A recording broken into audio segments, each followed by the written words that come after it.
Triple product, तो जो अपने क्वेश्चन हेलो आते हैं वो स्केलर ट्रिपल प्रोडक्ट के आते हैं। ट्रिपल मींस हेलो 3 वेक्टर होंगे।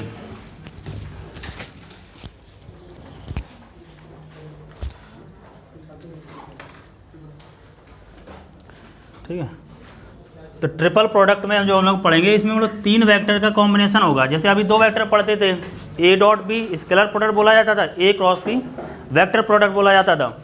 तो यहाँ हम लोग देखें ट्रिपल प्रोडक्ट में स्केलर ट्रिपल प्रोडक्ट,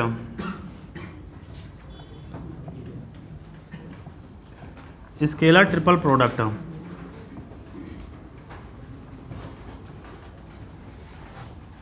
तो स्केलर ट्रिपल प्रोडक्ट तो 3 वेक्टर होंगे, जैसे ऐसे लिखा हमने, vector A, vector B and vector C. इस फॉर्म में ऐसे लिखा रहेगा। तो इसका मतलब 3 वेक्टर है, इनको हमें मल्टीप्लाई करना है। लाना क्या हमें, स्केलर क्वांटिटी लानी है। तो इसको लिखा ऐसे जाएगा, जैसे मतलब अगर कोई, जैसे ऐसे हम कर रहे हैं, सपोज करिए vector A dot vector B cross C, ऐसे लिखा गया। अब एक चीज़ ये बताइए, जैसे वेक्टर बी क्रॉस सी करें तो एक कोई रिजल्टेंट आएगा। सपोज करिए डी मान लिया है, बी क्रॉस सी जगह क्या लिख लिया हमने, डी। अब डी का डॉट प्रोडक्ट एक साथ करेंगे तो वो स्केलर क्वांटिटी तो होगी। जैसे यहाँ पर हम लोग ये करें कि एक वेक्टर है ए और दूसरा वेक्टर है बी, तो इसके जो आएगा वो एक स्केलर फंक्शन तो आएगा। वैसे यहाँ पर इसीलिए स्केलर है, तो 3 वेक्टर का हमने मल्टीप्लाई किया तो वैल्यू क्या आएगी, स्केलर क्वांटिटी। यहाँ पर डॉट रखा, इन दोनों क्या रखा, क्रॉस। अब देखिए वहाँ हम लोगों ने ये पढ़ा था, अगर क्रॉस प्रोडक्ट करते थे ए क्रॉस बी, तो क्या ये बी क्रॉस ए के बराबर होता था, नहीं। तो यहाँ पर माइनस साइन लगाएंगे तो बराबर होगा। तो कई बार ऐसे लिख दिया गया है, मान लीजिए यहाँ पर अगर हम ये लिखें सी क्रॉस बी, तो सी क्रॉस बी लिखना, तो यहाँ पर क्या लगाएंगे हम, माइनस साइन, बाकी इसको ऐसे लिख देंगे, ये आ जाएगा। या अब देखिए इसमें A B C cyclic order में चलते हैं, ठीक है। साइक्लिक ऑर्डर मतलब ऐसे, जैसे ऐसे घुमा रहे हैं इस तरीके, ठीक है। अब अगर हम क्या करें, बी को बाहर लाएं, बी को डॉट प्रोडक्ट में करें, ठीक है। जब बी को बाहर लाएंगे तो सी क्या होगा, इसके आगे आ जाएगा सी, और ए इधर निकल जाएगा, सी क्रॉस ए हो जाएगा। इस तरीके से ऐसे चलेगा ये, जैसे ए था इधर पहुंच गया और सी इधर आ गया, ठीक। तो ये पहुंचा जाकर, तो इसको हम फिर लिखना चाहें ऐसे, तो ये देखो माइनस साइन अगर लगाएं हम, इधर बी डॉट, तो इधर हम लिख सकते हैं ए क्रॉस सी, ठीक है। अब क्या करें, हम सी को बाहर ले लेते हैं, सी डॉट, तो ए इधर आ जाएगा, ए क्रॉस बी हो जाएगा। तो यहाँ पर देखो माइनस सी, और इधर लिख सकते हैं बी क्रॉस ए।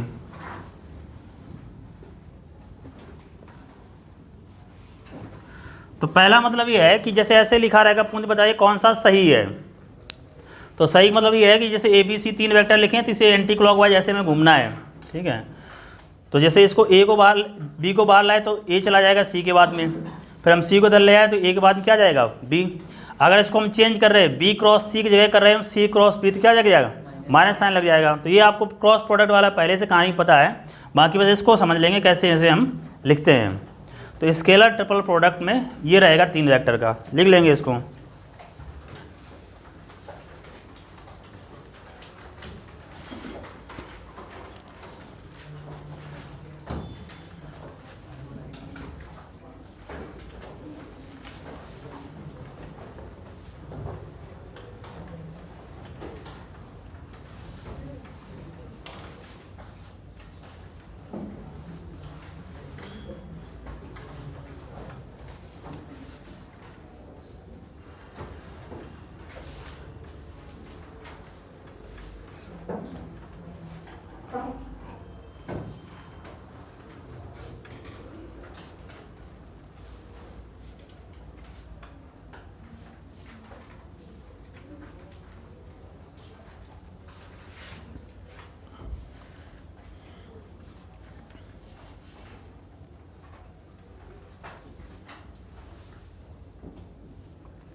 स्केलर ट्रिपल प्रोडक्ट, मतलब इनको अगर प्रोडक्ट करेंगे तो जो वैल्यू आएगी वो एक स्केलर क्वांटिटी आएगी।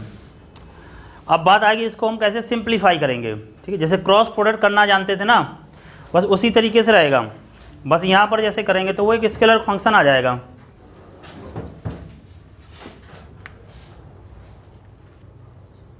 हेलो,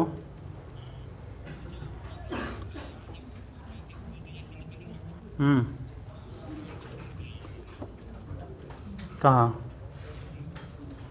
ठीक है, हाँ ठीक है, ठीक है, ठीक है, ठीक।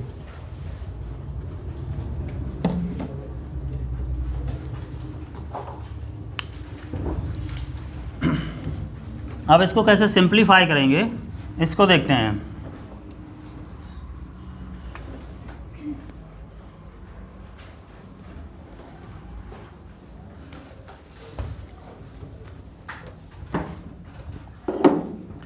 तो जैसे हम लोगों ने क्रॉस प्रोडक्ट को सिंप्लीफाई किया था, उसको थोड़ा जैसे याद करें, जैसे क्रॉस प्रोडक्ट जैसे ए क्रॉस बी करते थे हम लोग, ये ए क्रॉस बी हो तो ए इधर लिखते थे, बी इधर लिखते थे, यहाँ क्या रहता था आई, इधर जे, यहाँ रहता था के। तो जैसे हमें आई के लाना होता तो हम क्या करते थे, आई को मास्क करते, फिर इधर ऊपर से नीचे ऐसे मल्टीप्लाई करते पहले स्टेप में, फिर दूसरे स्टेप में ऐसे, तो फर्स्ट माइनस सेकंड कर देते थे। तो वैसा ही रहेगा, बस अंतर क्या होगा, यहाँ पर आई जे के नहीं आएगा, क्योंकि यहाँ में लाना है स्केलर क्वांटिटी। तो तीन वेक्टर हैं, तो ये जैसे मान लीजिए वेक्टर ए लिखा हम लोगों ने, ठीक है, यहाँ से लिखता हूँ, जगह कम पड़ जाती है। वेक्टर ए सपोज कर लिखा है, यहाँ पर हमने A1 I cap plus A2 J cap plus A3 K cap, और vector B is equal to, ये मतलब B1 I cap plus B2 J cap और यहाँ B3 के कैप। इसी तरह वेक्टर सी लिखा तो मतलब C1 आई कैप प्लस C2 जे कैप और यहाँ पर ये लिखा C3 के कैप, ठीक। अब हम लोगों को करना क्या है कि vector A dot B cross C करना है।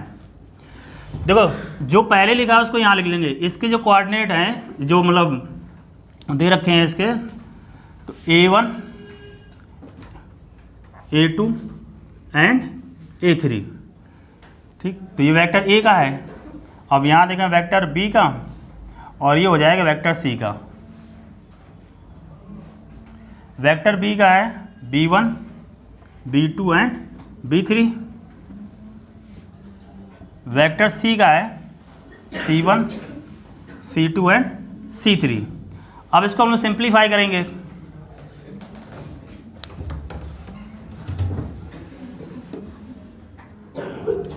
ठीक।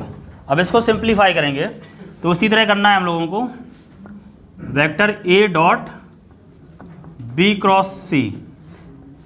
तो ये उसी तरह समझे जैसे ये आई कैप होता था, जे कैप होता था, क्या होता था के कैप। तो आई कैप जैसे हमने A1 लिखा, A1 लिखते इसको हम मास करते थे, इसको मल्टीप्लाई करते थे B2 C3, तो ये रहेगा B2 C3 minus C2 B3, ठीक है। तो ये इधर आ गया, फिर यहाँ माइनस जे कैप करते थे, जे कैप जगह आ जाएगा A2, ठीक है। फिर हम इसको और इसको मल्टीप्लाई करते थे B1 C3 minus C1 B3 plus के कैप करते थे, के कैप जगह आ जाएगा A3, ठीक है। तो यहाँ कर देगा B1 C2 minus C1 B2, ये रहेगा जा करके।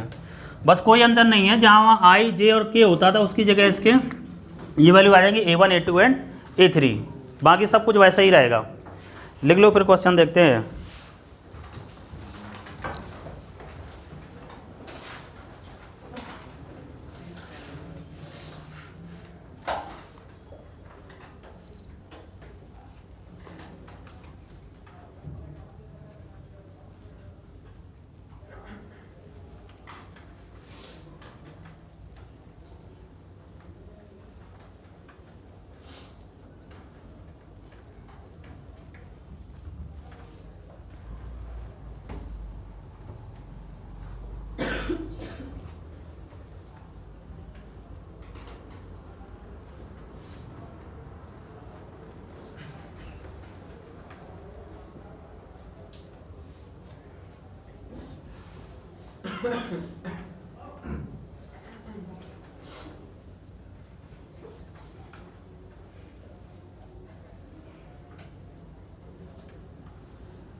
ये तो जैसे इसका मल्टीप्लिकेशन का तरीका पता चला। अब कुछ इनकी प्रॉपर्टीज देख लेते हैं स्केलर ट्रिपल प्रोडक्ट की क्या रहती हैं। अब पहली प्रॉपर्टी ये है, अगर मान लीजिए इनमें से कोई दो वेक्टर बराबर हो जाएं, जैसे ए बी सी 3 वेक्टर हैं, कोई दो वेक्टर बराबर हो जाएं तो स्केलर ट्रिपल प्रोडक्ट 0 हो जाता है। ठीक है, तो लिखेंगे इफ 2 वेक्टर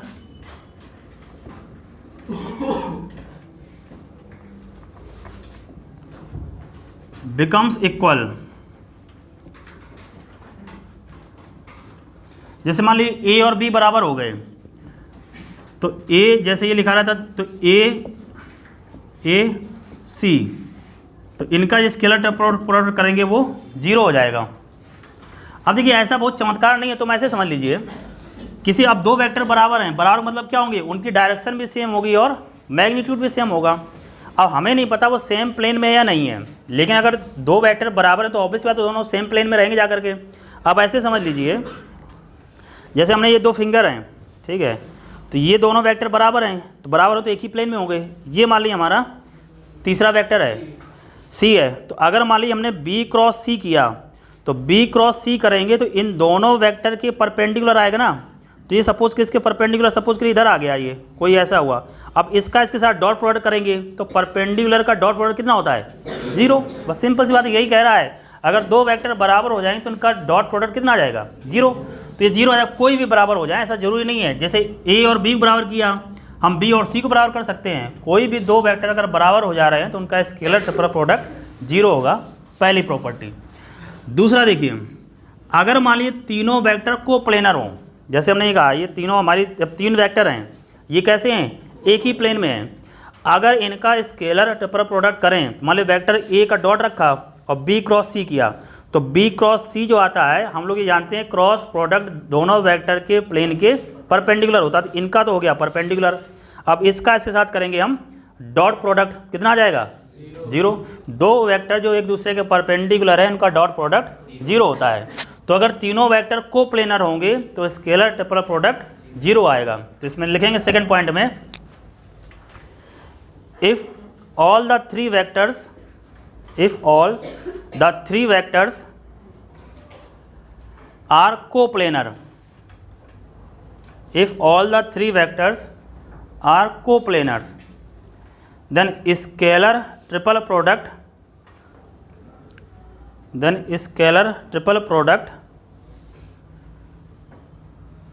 will be 0। अब इसी पे न्यूमेरिकल रहता है, ठीक है। तो अगर तीनों वेक्टर को प्लेनर हैं तो उनका स्केलर ट्रिपल प्रोडक्ट 0 आएगा। अब न्यूमेरिकल कैसे रहेगा उसको देखते हैं हम लोग।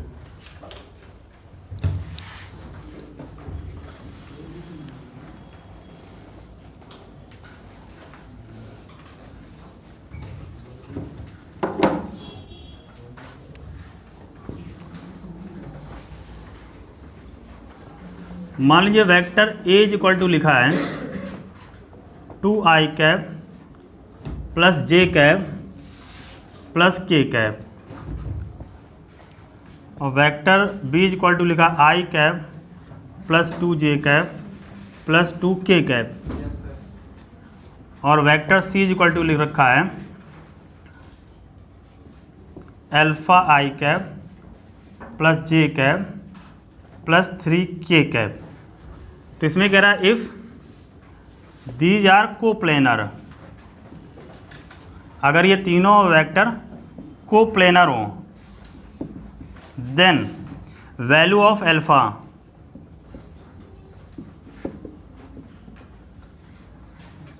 अल्फा की वैल्यू क्या रहेगी ये बताना है। तो हम लोग ये पता चलेगा भाई कोप्लेनर है तो स्केलर ट्रिपल प्रोडक्ट कितना होगा 0, तो यहाँ रख देंगे 0, बाकी इधर सॉल्व करेंगे।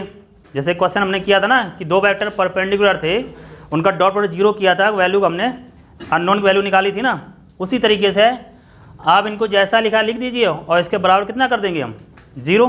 कोशिश करिए, सॉल्व करिए, फिर हम जो भी आएगा तो फिर हम बताते हैं।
इनकी जगह वैल्यू इनकी लिख लेंगे जो भी दे रखी है।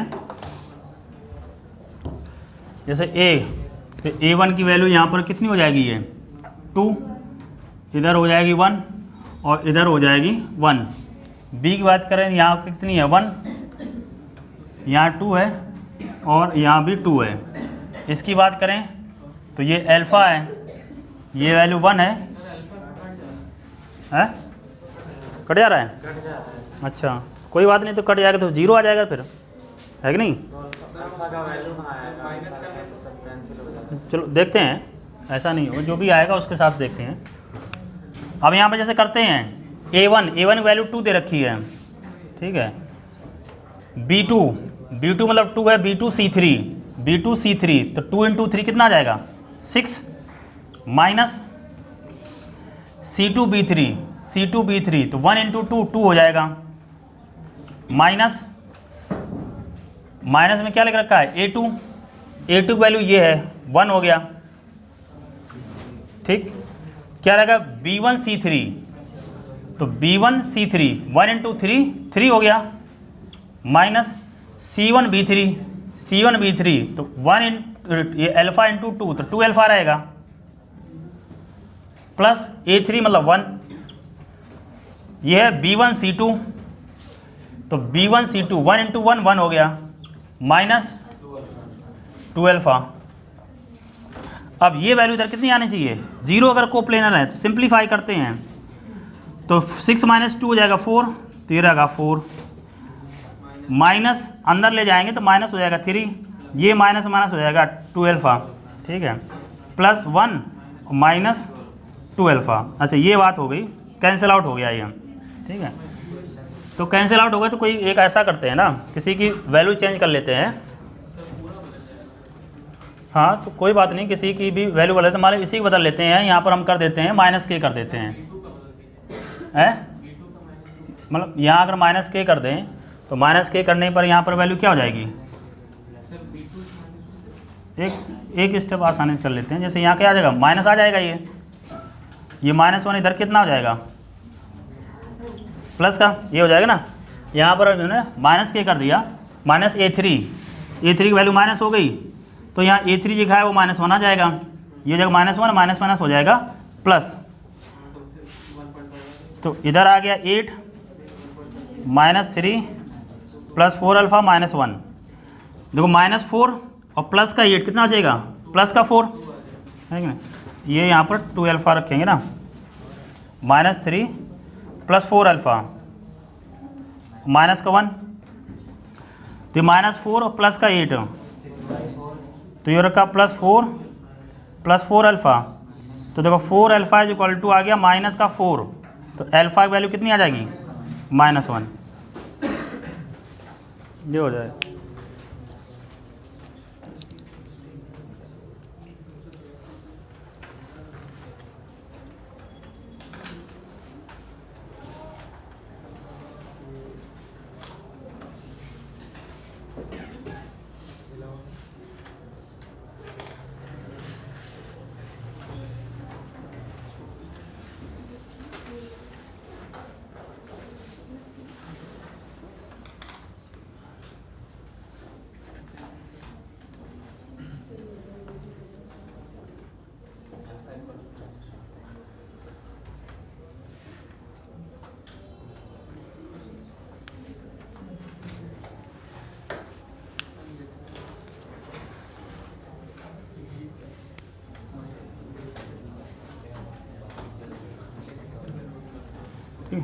एक और जैसे अब बाकी इसमें एक तो प्रैक्टिस तरफ और देखते हैं, यहाँ पर हम माइनस लगा देते हैं, यहाँ पर 3 करते हैं, यहाँ सपोज 2 कर लेते हैं, ठीक है।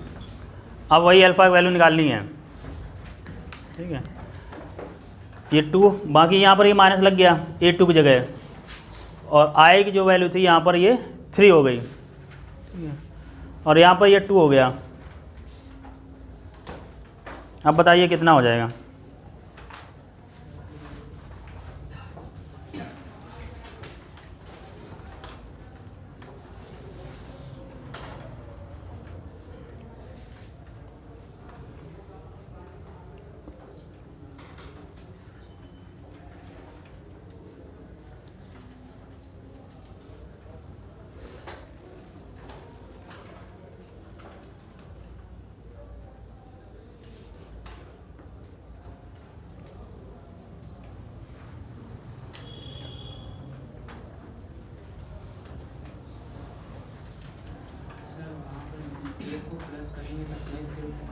फिर कट जा रहा है, तो बदल लो यहाँ पर, इसके प्लस कर दें, तो प्लस था तो प्लस ही रहने दो,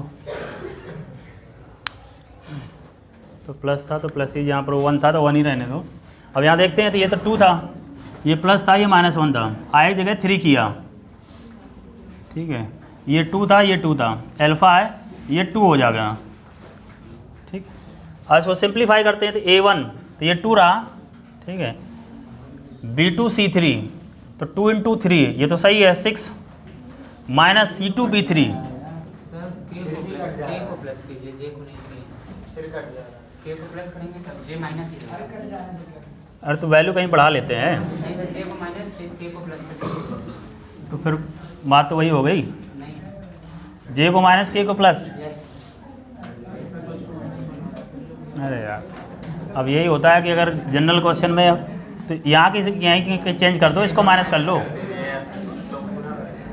यहाँ माइनस कर दो फालतू में।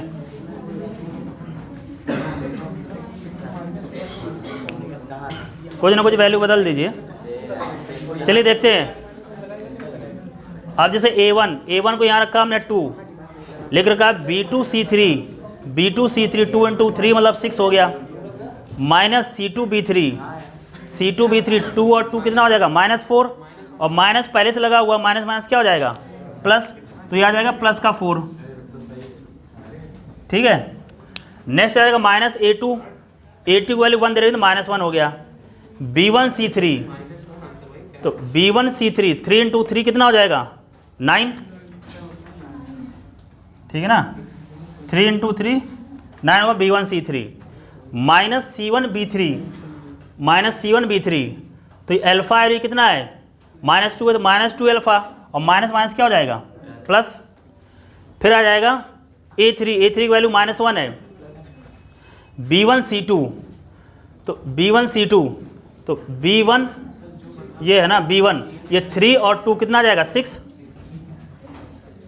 B1C2 -C1B2 तो -2 अल्फा, ये सही लिखा है। अब इसको सिंप्लीफाई करते हैं, कोप्लेनर है तो 0 रहेगा, 6 और 4 10 और 10 और 2 20 हो जाएगा। यहाँ देखेंगे आ जाएगा -9 माइनस का 2 अल्फा, यहाँ -6 माइनस माइनस प्लस हो जाएगा, ये भी कैंसिल आउट हो गया। खोदा बाहर निकली चुहिया वाली कहानी हो जाती है।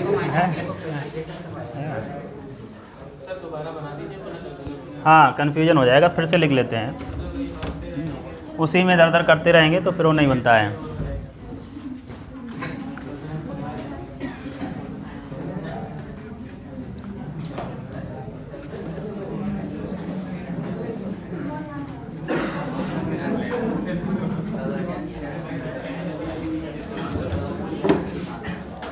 ठीक है, मान लीजिए 3 वेक्टर हैं, vector A is equal to, यहाँ लिखा हम लोग i cap plus 2j cap plus 3k cap. Vector B is equal to है i cap minus alpha j cap plus 2k cap. Vector C is equal to 2i cap plus j cap plus k cap. ये अगर coplanar हैं, ये तीनों coplanar हैं, तो value of alpha, अब जो आएगा उसको देखिए। अब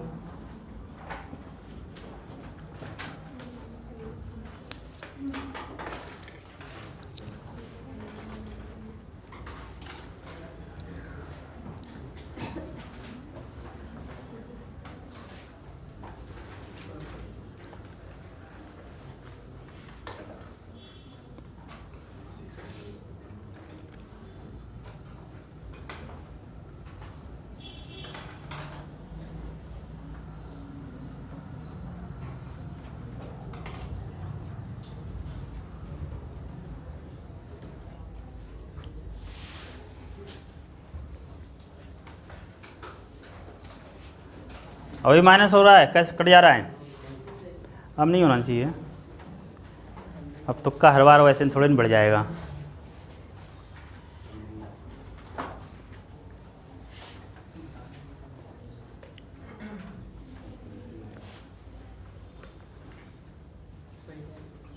फ्रैक्शन बता देना, पूरा नहीं काटना है, जहाँ तक वो आ जाओ वैल्यू जितनी आ रही हो।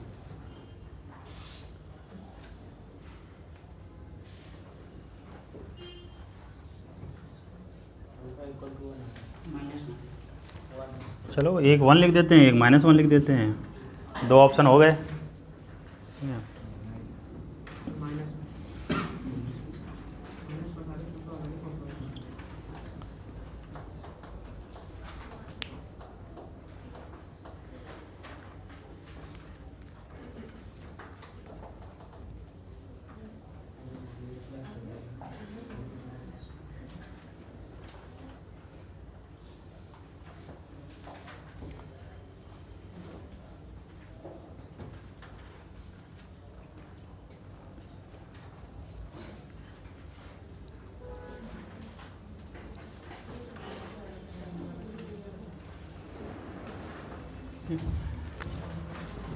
लिखते हैं यहाँ पर, तो ये जैसे हो गया 1, ये 2 और ये 3, यहाँ ये A का रहा, B का यहाँ पर 1 माइनस अल्फ़ा और 2, C का हो जा रहा है 2 1 और 1। हम लोगों को स्केलर ट्रिपल प्रोडक्ट देखना है। तो A1, तो इसको जैसे यहाँ रखा, इसका इसमें मल्टीप्लाई करें कितना हो जाएगा माइनस अल्फ़ा, माइनस इसको करेंगे कितना आ जाएगा 2, माइनस ये रखेंगे, माइनस इसको मल्टीप्लाई 1 × 1 कितना हो जाएगा 1, माइनस इसको मल्टीप्लाई करेंगे कितना आ जाएगा 4 2 इंटू 2, ठीक है, प्लस इसको रखेंगे, इसको कवर किया, ठीक है, इसको मल्टीप्लाई 1 आया, 2 into minus alpha, minus minus plus हो जाएगा, -2 अल्फा, ये हुआ ना।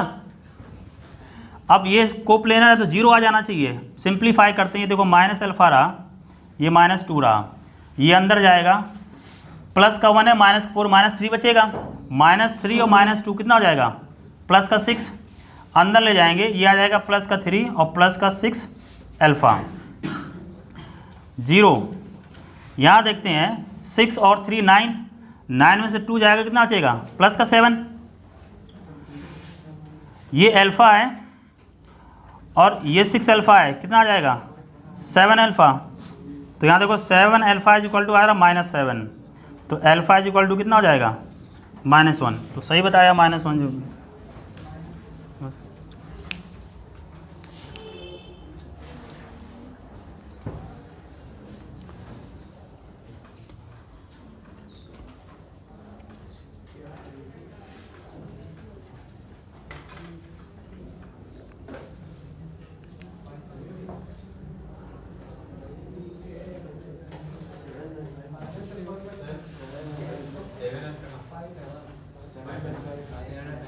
कहाँ 6 और 3 9,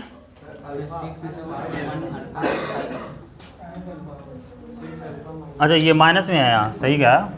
तो प्लस का 6 माइनस का 5, ये हुआ जा करके 5 अल्फा, तो ये 5 अल्फा इज इक्वल टू -7।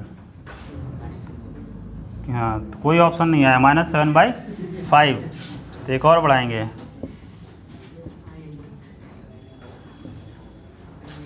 ठीक है, एक और कर दो, +7/5। हाँ, ये माइनस अल्फा लगा है ना,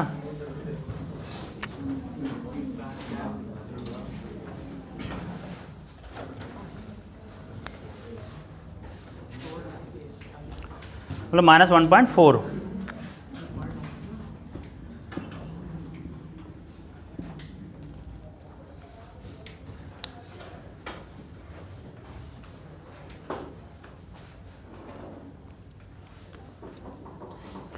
तो ये ध्यान रखना है, अगर कोप्लेनर वेक्टर है तो उनका स्केलर ट्रिपल प्रोडक्ट 0 रहेगा।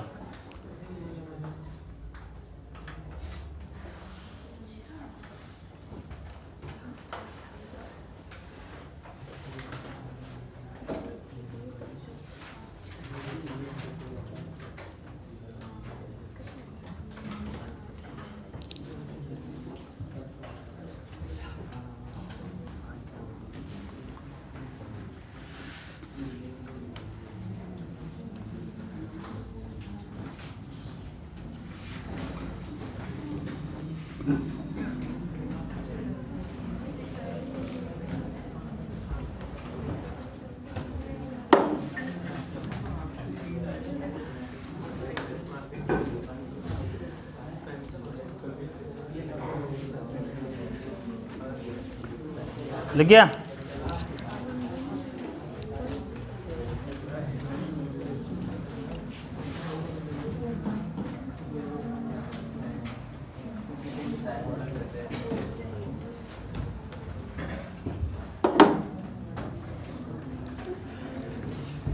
अब एक जैसे उसमें जैसे triangle method of vector addition पढ़ लिया था हम लोगों ने। अब देखेंगे polygon method of vector addition.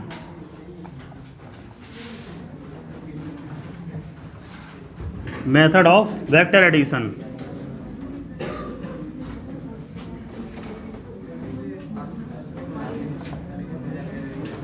Polygon method of vector addition. बात है नहीं भाई? जैसे अगर दो वेक्टर को जोड़ते थे तो ट्रायंगल बनता था। अब अगर दो से ज़्यादा हैं तो फिर ज़्यादा साइड उसे पॉलीगन बोल देते हैं। अब नॉर्मली जो हम लोगों को क्वेश्चन आए हैं या आते हैं, जैसे जेईई मेंस में वगैरह जैसे क्वेश्चन आए हैं, एनसीईआरटी में दे रखा भी, जैसे हम करेंगे हम लोग एनसीईआरटी के क्वेश्चन, तो उसमें जैसे रेगुलर हेक्सागन के आए हैं, ठीक है, तो उसी बेसिस पूछ देते हैं। तो पहले इसको समझते हैं। देखो जोड़ने का तरीका क्या होता था। अगर वेक्टर ए में वेक्टर बी को जोड़ना है तो एक वेक्टर के हेड पर दूसरी वेक्टर को टेल को रखते थे। जैसे वेक्टर ए प्लस बी अगर हमें करना रहता था, वेक्टर ए में वेक्टर बी को जोड़ा गया तो ये जैसे वेक्टर ए ऐसे बनाया, ये इधर डायरेक्शन हो गई। अब जितना एंगल रहेगा उतना इधर प्लॉट किया और वेक्टर बी को ऐसे रख दिया जाता था और फिर इधर मिला दिया, ये ट्रायंगल बन गया था जा करके। ठीक, अब मान लीजिए पॉलीगन मेथड है, तो पॉलीगन मेथड है तो जैसे हम लोगों ने यहाँ पर ये वेक्टर ए बनाया, ठीक है, अब जितना एंगल रहेगा जाकर के उतना यहाँ पर प्लॉट किया और ये जोड़ दिया वेक्टर बी। अब उतना एंगल, फिर एंगल जितना देगा उतना एंगल प्लॉट करेंगे, फिर इधर जोड़ देंगे, ये हो जाएगा वेक्टर सी। और फिर जितना एंगल होगा यहाँ पर प्लॉट करेंगे, ये इधर जोड़ देंगे, ये हो जाएगा वेक्टर डी। इसी तरह फिर जितना एंगल रहेगा जा करके ये वहाँ पर हम लोगों ने ऐसे प्लॉट किया यहाँ से और ये जोड़ देंगे जा करके वेक्टर ई, ये इधर आ गया। अब क्या करते थे, इसका इनिशियल और इसका फाइनल क्या करते थे, हम मिला देते थे। ऐसे यहाँ हम करेंगे, इसका इनिशियल इसका फाइनल ये मिला देंगे, तो ये हमारा हो जाएगा रिजल्टेंट। तो रिजल्टेंट यहाँ पर जैसे हमने कहा पाया क्या हो गया, जैसे वहाँ रिजल्टेंट हो रहा था वेक्टर ए प्लस बी, तो यहाँ जो रिजल्टेंट आएगा वो क्या हो जाएगा, देखो vector A plus vector B plus vector D plus E. तो देखो हेक्सागन तो बन गया। अगर ये सभी साइड बराबर होंगी तो रेगुलर हेक्सागन हो जाएगा, बस इतना अंतर रहेगा। तो ध्यान आपको सिर्फ ये रखना है कि पॉलीगन मेथड या कोई भी जैसा कैसा भी बना रखा हो, हमारा जो बेसिक जोड़ने का तरीका था कि एक वेक्टर के हेड पे दूसरे वेक्टर की हम टेल पे रखते थे, जितना एंगल कहता जाएगा उतना एंगल बनाते जाएंगे, पहुंचते जाएंगे जा करके। याद करिए एक क्वेश्चन था जिसमें कहता था n नंबर ऑफ फोर्सेस थे, ठीक है, और वो सक्सेसिव वेक्टर या फोर्स के साथ में 2π/n एंगल बना रहा था और पूछ रहा था बताइए रिजल्टेंट फोर्स क्या होगा। अगर 2π/n जैसे अगर यहाँ करेंगे, जैसे सबके साथ एंगल जो भी बनाया ऐसे घूमते घूमते ऐसे चला जाएगा तो इस आकर यहीं तो खत्म हो जाएगा। तो अगर मान लो ये वेक्टर की डायरेक्शन ऊपर बना रखी है, इसमें और इसमें, पहले यहाँ देखिए, अगर ये देखो ऐसे बना है और ये ऐसे बना, अगर हम इसको ऐसे कर दें तो नेट कितना हो जाता था, 0। ऐसे अगर मान लो इसको हम इधर बना दें तो नेट कितना हो जाएगा, 0। तो अगर सभी फोर्सेस ऐसे आते जा रहे हैं और ये इसी डायरेक्शन में ऐसे आ गए तो नेट कितना हो जाएगा, 0। तो वहाँ यही तो था। तो हम लोगों ने वहाँ पढ़ा था कि साइक्लिक वेक्टर का जो सम होता था वो कितना आ जाता था, 0 आता था। तो बस ये कंडीशन है। पॉलीगन मेथड में आप एंगल बनाते जाइए, ऐसे जोड़ते, अगर मान लो वो इक्वल एंगल बनाएंगे तो घूम फिर के वो फिर से यहीं पर आ जाएंगे, तो उनका रिजल्टेंट कितना हो जाएगा, 0 आ जाएगा। इतना बना लीजिए, फिर एक क्वेश्चन देखते हैं।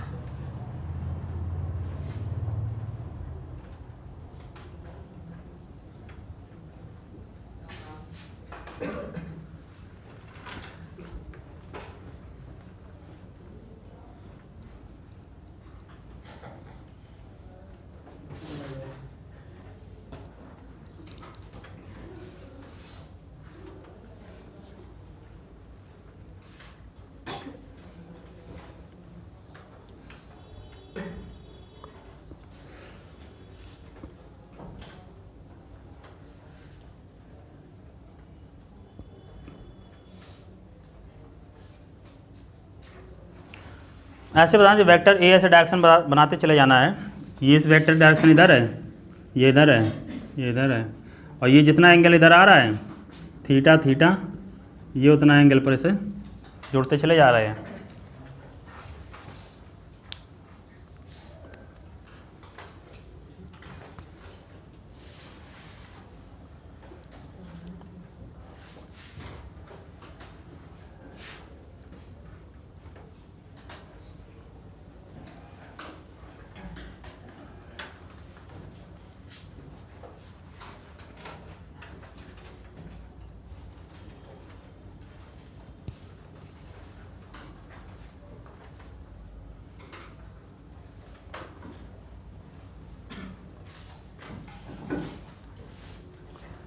ठीक है, अब इसमें आगे बढ़ने से पहले थोड़ा प्रॉपर्टी देख लेते हैं रेगुलर हेक्सागन की क्या रहती है। क्यों, तो नीचे लिख लेंगे रेगुलर हेक्सागन।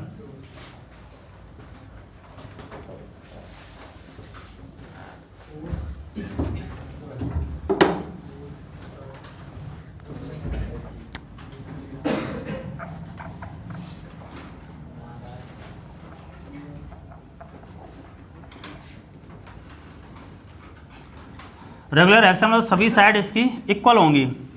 तो ये मान लिया ऐसे बनाया हम लोगों ने,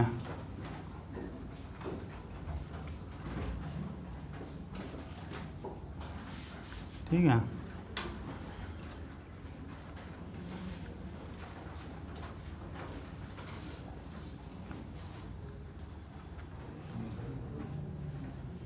ये है, तो इनका जैसे जो डायगोनल रहेंगे,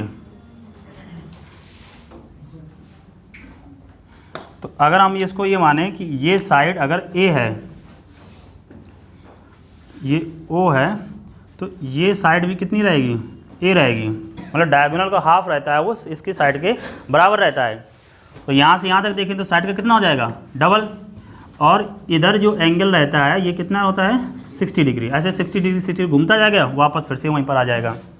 तो मेनली आपको ध्यान ही रखना है इस एंगल को, ठीक है। एंगल तो कई बार दे ही दिया जाता है, तभी आप पता ही कर पाएंगे क्या होगा।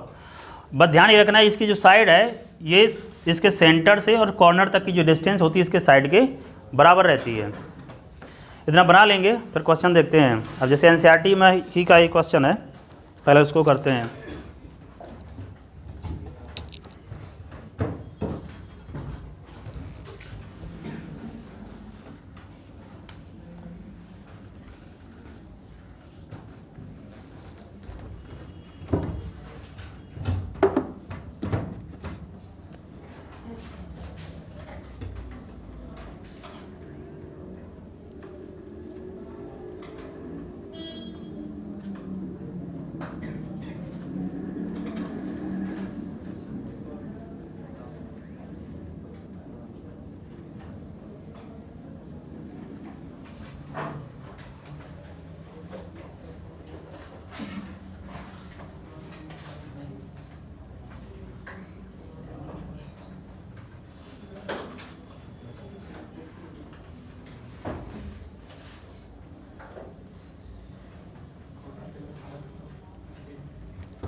फोर्थ चैप्टर का क्वेश्चन नंबर 10 है।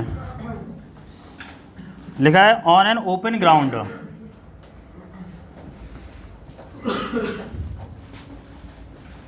On an open ground a motorist follow the track. ठीक है, ठीक है। A motorist follows the track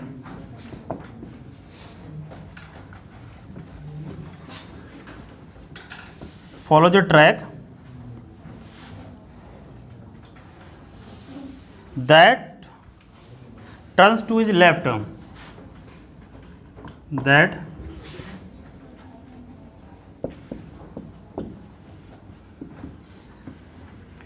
turn to his left by an angle of 60 degree, by angle of 60 degree after every 500 meter।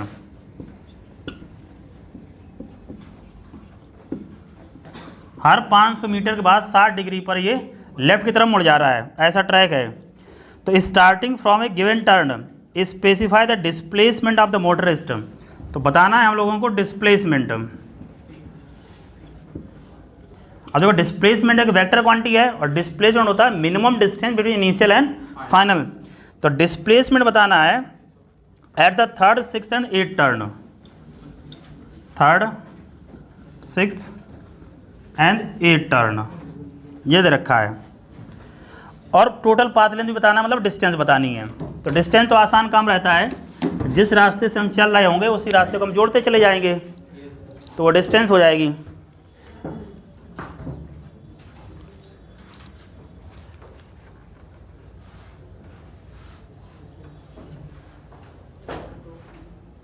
Displacement after third, sixth and 8 है, 8th में नहीं 3 पे after third, हाँ displacement. चलिए देखते हैं। अब देखिए यहाँ से जैसे ये चला, यहाँ से चलना शुरू किया तो ये यहाँ पर पहुँचा। ये यहाँ देखो पहली बार मुड़ेगा, ये क्या जाएगा, फर्स्ट टर्न, ठीक है। फिर ये यहाँ पर पहुँचा तो यहाँ मुड़ेगा दूसरी बार, ये 60 डिग्री एंगल पर, हर एक बार 60 डिग्री पहुँच रहा है। यहाँ पहुँचेगा, यहाँ मुड़ेगा ये थर्ड टाइम, यहाँ पर मुड़ेगा जा करके ये 4 टर्न, यहाँ पर मुड़ेगा 5 टर्न और ये आ जाएगा 6 टर्न। फिर ये देखो इधर आएगा तो ये 7th हो जाएगा और इधर क्या आ जाएगा, ये 8th आ जाएगा। ठीक, हाँ सही है। अब हम लोगों से ये कह रहा है कि हमें बताना डिस्प्लेसमेंट और डिस्टेंस दोनों की बात कर रहे हैं। एट हमें जो उसमें लिखा हुआ है डिस्प्लेसमेंट, यहाँ पर जो लिखा हुआ था eight 3rd, 6th and 8th turn, तो इसमें कई बार इसमें ध्यान रखेंगे, क्वेश्चन को बदल सकता है। एट या आफ्टर, एट मतलब जहाँ मुड़ रहा है वहाँ पर बताना है और आफ्टर मतलब मुड़ने के बाद। तो इस बात ध्यान रखना है। जैसे यहाँ पर मुड़ा जा करके 6 टर्न, तो यहाँ पर मुड़ा ना, और मुड़ने के बाद क्या होता है, यहाँ पर पहुँच जाता। आफ्टर 6 टर्न, तो 6 टर्न पर यहाँ पर पहुँचता ना जा करके, और 6 टर्न है तो यहाँ पर है वो। तो इस बात ध्यान रखना है। शब्दों पर कई बार क्वेश्चन वही है, एक सेंटेंस बता लिया, एट की जगह उसने कर दिया after 3rd turn, 6th turn, 8th turn. After मतलब मुड़ने के, जैसे यहाँ पर मुड़ा तब यहाँ पहुँच गया ना, उसके बाद जब 8 टर्न के बाद जब मुड़ेगा तो 8 टर्न यहाँ मुड़ा तो ये यहाँ पहुँच जाएगा। तो इसलिए ध्यान रखना है कहाँ पर पूछ रहा है। तो eight 3rd turn, 6th turn और 8th टर्न कह रहा है। तो एट 3rd टर्न, तो ये 1st, 2nd, 3rd यहाँ पर है। ठीक है, तो डिस्टेंस मतलब क्या होता है भाई, जिस रास्ते से हम चल रहे हैं उसको जोड़ते चले जाएं। तो डिस्टेंस देखो, ये 500 मीटर इधर चले, फिर 500 मीटर इधर चले, 500 मीटर इधर चले, तो 3rd टर्न यहाँ पहुँचे ना जा करके। तो डिस्टेंस कितनी हो गई, 1500 मीटर। भाई 500, 500, 500 हमने जोड़ दिया। डिस्प्लेसमेंट की बात करें तो डिस्प्लेसमेंट देखो, फाइनली हम यहाँ पर पहुँचे और इनिशियल यहाँ से चल रहे थे। तो डिस्प्लेसमेंट होता है minimum distance between initial and final position. तो इनिशियल ये है, फाइनल ये है, तो मिनिमम डिस्टेंस मतलब इस लाइन से मिला दिया हमने इसको। तो लाइन मिला दिया, देखो ये और ये दूरी 500 इसके बराबर हुई और ये भी किसके हुई 500, तो टोटल ये कितनी हो गई 1000 मीटर। तो डिस्प्लेसमेंट हो गया 1000 मीटर या 1 किलोमीटर। तो लिखते हैं इसको,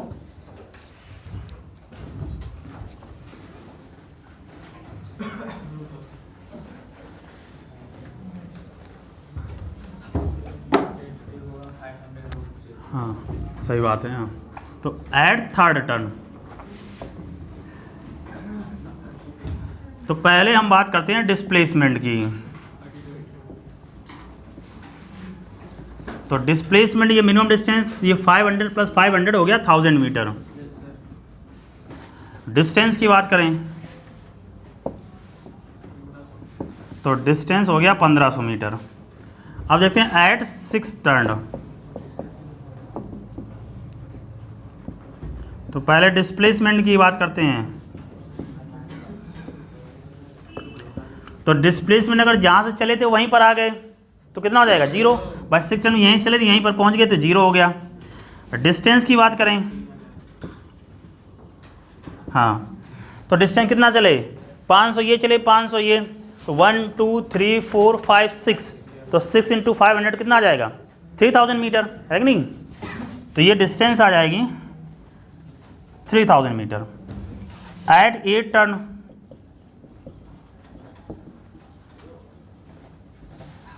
ठीक है 8 टर्न पहले डिस्टेंस लिख दे रहे हैं। हाँ, अब यहीं से देखो गलती करोगे, हो ही गई गलती। अब देखो डिस्टेंस मतलब क्या, जितना हम टोटल चले हैं। अब ये बताओ, यहाँ पर चले तो 3000 चल गए ना। अब इसके आगे चलेंगे, जैसे 1000 ये चले, 1000 ये चले जा करके टोटल कितना आ गया। हाँ, डिस्प्लेसमेंट इतना नहीं होगा। हाँ, तो ये कितना आ जाएगा 4000 मीटर। भाई यहाँ तक डिस्टेंस कितनी हुई 3000, तो ये 500 ये 500 ये 1000 और जोड़ दिया, तो डिस्टेंस पहुँच के जा करके 4000 मीटर।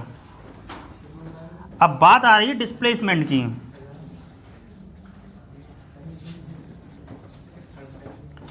अब डिस्प्लेसमेंट देखो क्या होगा भाई, 8th टर्न पे ये यहाँ पर है और इनिशियल पॉइंट ये था, यहाँ से चलना शुरू किया था।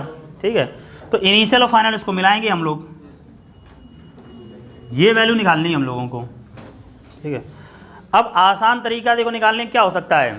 आसान तरीका ये हो सकता है, देखो ये दोनों वेक्टर का मैग्नीट्यूड तो बराबर है ना, तो इन दोनों वेक्टर एंगल कितना है 60 डिग्री। तो जब जोड़ते थे r = 2a cos θ/2 हो जाता था। तो बस सीधे इसमें रख देंगे, बाकी सॉल्व करेंगे तो समय लग जाएगा। तो यहाँ पर r = लगाएंगे 2a cos θ/2, तो डिस्प्लेसमेंट ही आ जाएगा 2, a की वैल्यू रखी 500। अब डायरेक्ट कर दे रहा हूँ, एंगल है 60, आधा करेंगे 30 हो जाएगा। cos 30 वैल्यू कितनी रहती है √3/2, √3/2, 2 से 2 कट गया तो ये आ गया 500√3, ये डिस्प्लेसमेंट आ जाएगा। अब इसको चाहेगा तो सिंप्लीफाई करो, 1.732 से मल्टीप्लाई कर देंगे, हाँ जो आएगा वो उसमें हो जाएगा। तो कॉन्सेप्ट हमारा भाई रेगुलर हेक्सागन का लगा। इसमें जैसे अगर ये नहीं पता होता है कि भाई यहाँ से यहाँ तक ये साइड ये बराबर है, तो फिर आप सब कुछ आते हुए गलत हो जाएगा।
ठीक है, आगे वाला चैप्टर हम लोग पढ़ेंगे डिटेल में डिस्टेंस और डिस्प्लेसमेंट के बारे में।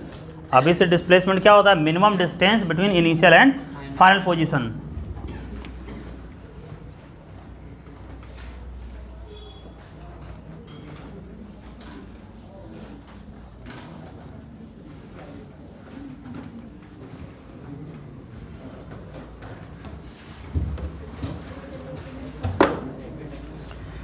वैसे एक और क्वेश्चन वो बुकलेट देना जो वेक्टर की आपको मिलेगी ना, रेड कलर की है।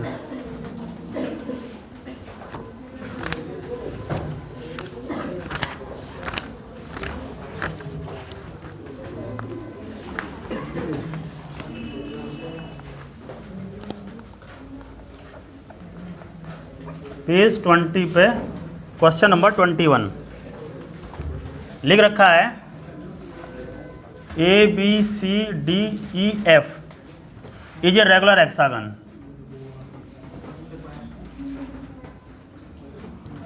Is a regular hexagon. What is the value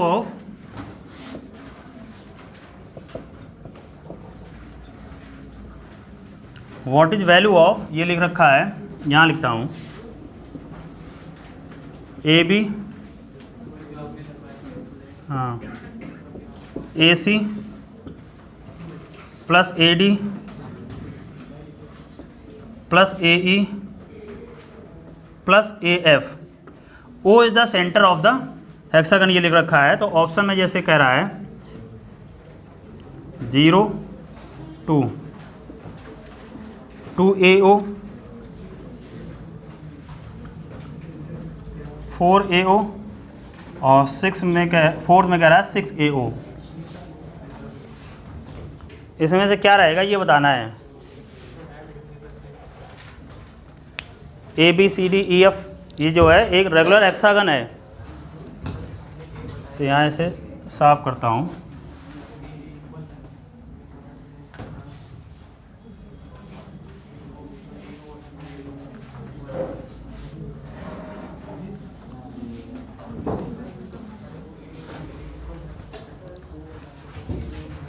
अब 1 2 3 की जगह इसका ABCD लिख देते हैं, तो ये हुआ देखो A, ये हो जाएगा B, ये C, ये D, ये E और ये F, और ये O दे रखा है।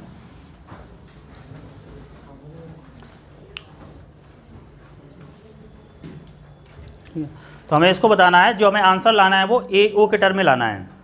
मतलब ये A है और ये O है, तो AO के टर्म में लाना है हम लोगों का आंसर। ठीक है, अब देखिए सिंप्लीफाई करते हैं इसको।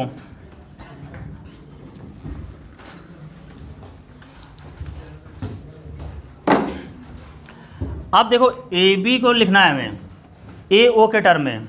अब इतनी तो देखो तय बात है कि ये जो वैल्यू होंगी ये सब आपस में कैसी होंगी, बराबर है कि नहीं, क्योंकि ये किसके, ये इसके साइड के बराबर है, तो आपस में सब कैसी होंगी, बराबर होंगी। अब हमें वेक्टर ए बी लाना है, तो देखो अगर वेक्टर ए बी लाना है मतलब ये इधर लाना है, तो हम क्या करें, वेक्टर ए ओ में अगर हम ओ बी को ऐड करें, ये देखिए वेक्टर ए ओ में ये ए है ये ओ है और ये हमने ऐड किया ओ बी, तो ये देखो यहाँ से यहाँ ऐसे आ जाएगा ना ए बी, ये तो है, मतलब ए बी क्या है, ए ओ प्लस ओ बी। तो यहाँ पर इसको एक्सपेंड करेंगे तो इसको हम लोग लिख सकते हैं A O plus O B, A B जगह लिख दिया। अब देखते हैं ए सी, तो ए सी ये है ए से लेके सी तक, तो ये जैसे यहाँ तक ऐसे मिलाएंगे हम लोग ए सी, तो ए सी में क्या किया, ए ओ प्लस ओ सी, यही तो होगा। वेक्टर ए ओ में किसको जोड़ा, ओ सी जोड़ा, तो क्या मिलेगा हमें, ए सी। तो यहाँ पर इसको जोड़ते हैं, देखिए हम, तो ये देखो ए ओ प्लस ओ सी, ठीक। अब क्या ए डी, ए डी ये है, तो देखो वेक्टर ए ओ में किसको जोड़ा हमने, ओ डी को, ए ओ प्लस ओ डी, तो इसको जोड़ते हैं, देखिए ये ए ओ प्लस ओ डी। अब क्या रहा, ए ई मतलब ये इधर निकालना है ये, तो इसको कैसे निकालेंगे, वेक्टर ए ओ में किसको जोड़ा हमने, ओ ई को, यही रहेगा ना, वेक्टर ए ओ में जोड़ रहे हैं हम ओ ई को, तो ये निकल आएगा ए ई। तो जोड़ते हैं यहाँ पर वेक्टर ए ओ प्लस ओ ई।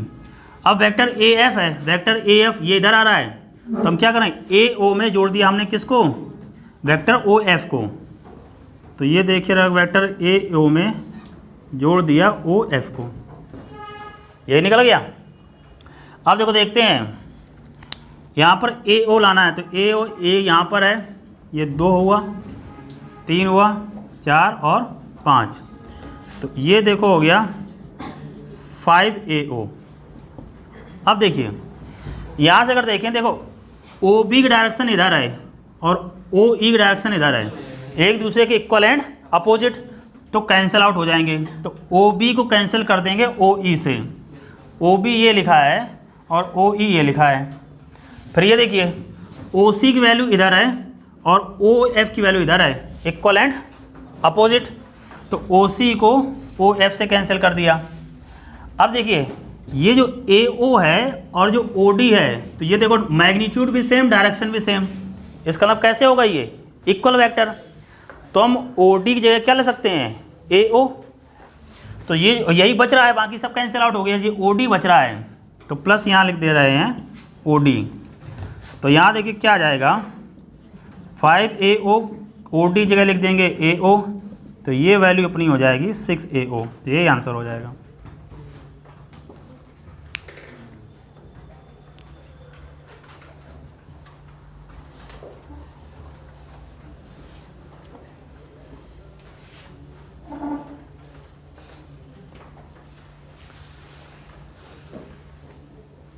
बस वही मेथड है, एक वेक्टर के हेड पे दूसरे वेक्टर के टेल को रख के जोड़ना है, और बाद में रेगुलर हेक्सागन का कॉन्सेप्ट यूज हो गया कि इनको जो साइड्स हैं वो जो हाफ डायगोनल आ रहा है उसके बराबर है।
अब वेक्टर से रिलेटेड जो एनसीईआरटी के क्वेश्चन है उनको कर लेते हैं, इसके बाद फिर जो और चीज़ें हैं उनको फिर देखते हैं।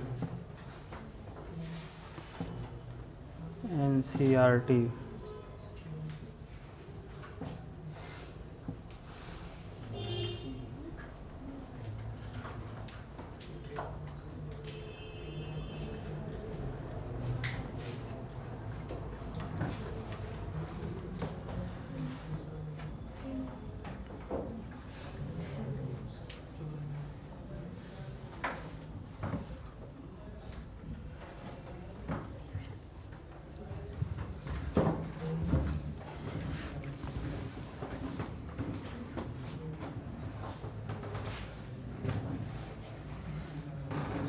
ये बना लिया होगा।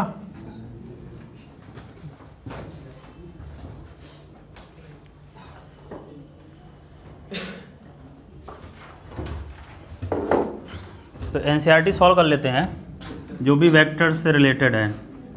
बाकी उसमें तो मोशन इन प्लेन में दे रखा है, तो वहाँ पर नॉन यूनिफॉर्म मोशन में दे रखा है एवरेज वेलोसिटी, एवरेज एक्सेलरेशन, तो उसको जब पढ़ेंगे तब देखेंगे।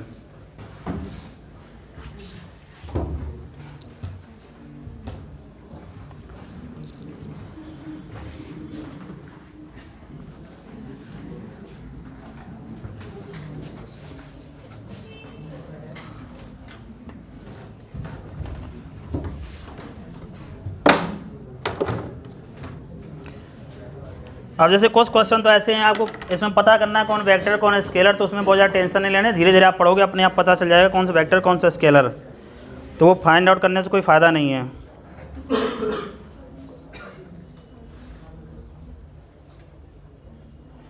ठीक है, क्वेश्चन नंबर 5 से आते हैं।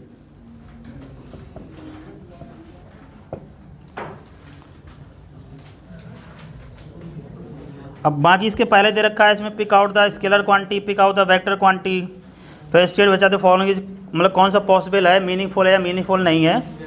तो वो 5th से देखिए, इसमें हमें बताना है कौन सा ट्रू है कौन सा फॉल है, कौन सा फॉल्स है। तो ये बताना, पहला स्टेटमेंट लिखता हूँ यहाँ पर, the magnitude of vector is always scalar, कह रहा है magnitude of vector is always scalar, तो ये कह रहा है हमेशा स्केलर होगा। ठीक है, पहला स्टेटमेंट। दूसरा कह रहा है B, each component of vector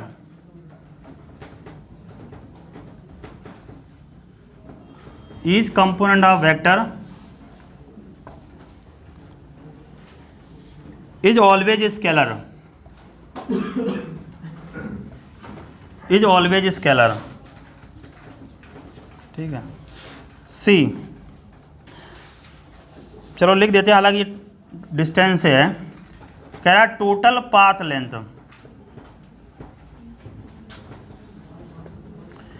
total path length is always equal to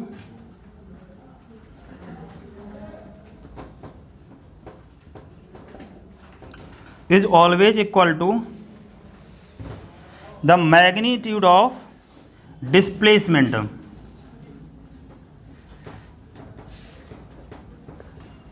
magnitude of displacement। ठीक है,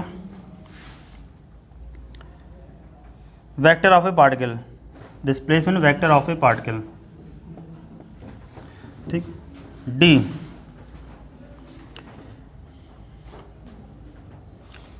डी एवरेज स्पीड कह रहा है, उसको छोड़ते हैं, ई को देखते हैं। ई कह रहा है 3 वेक्टर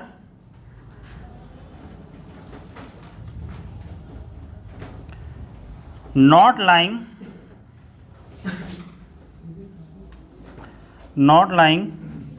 इन ए प्लेन, अगर वो एक ही प्लेन पर नहीं है, कैन नेवर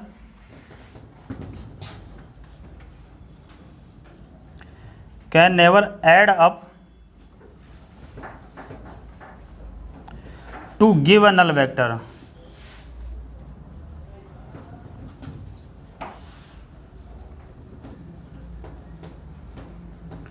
ठीक है, अब इसमें समय ये बताना है कौन सा सही है और कौन सा गलत है। Which of the following is true and false. और जो क्वेश्चन आएगा इसी में कह देगा, मान लो जो बताइए इसमें कौन सा सही है कौन सा गलत है, ऐसे स्टेटमेंट लिख रहे हैं। अब आगे देखेंगे क्वेश्चन जो दिया है वो जेईई मेंस में पूछा भी गया है।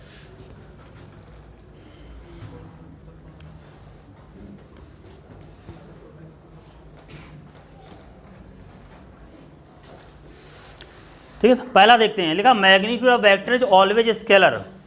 तो कोई भी वेक्टर क्वांटिटी लें, जैसे मान लीजिए हम नॉर्मल सा जैसे रहता फोर्स ही, तो हम लोग ये पढ़े थे भाई, जैसे फोर्स उसने दे रखा मतलब 5 न्यूटन, तो 5 न्यूटन में जब तक वो डायरेक्शन नहीं बता रहा तब तक वो स्केलर ही है ना।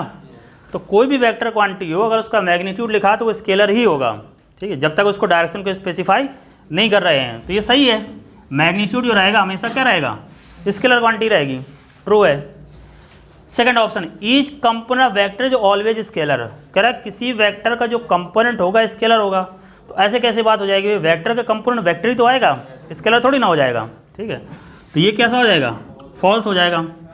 सी कह रहा total path length is always equal to magnitude of displacement vector. अब कह रहा है जो टोटल पाथ लेंथ होगी, मतलब जिस रास्ते से हम जा रहे हैं वो उसकी जो लंबाई आएगी और जो डिस्प्लेसमेंट होगी वो उसके बराबर होगी। तो क्या ऐसा हो सकता है, ऐसा जरूरी तो नहीं है।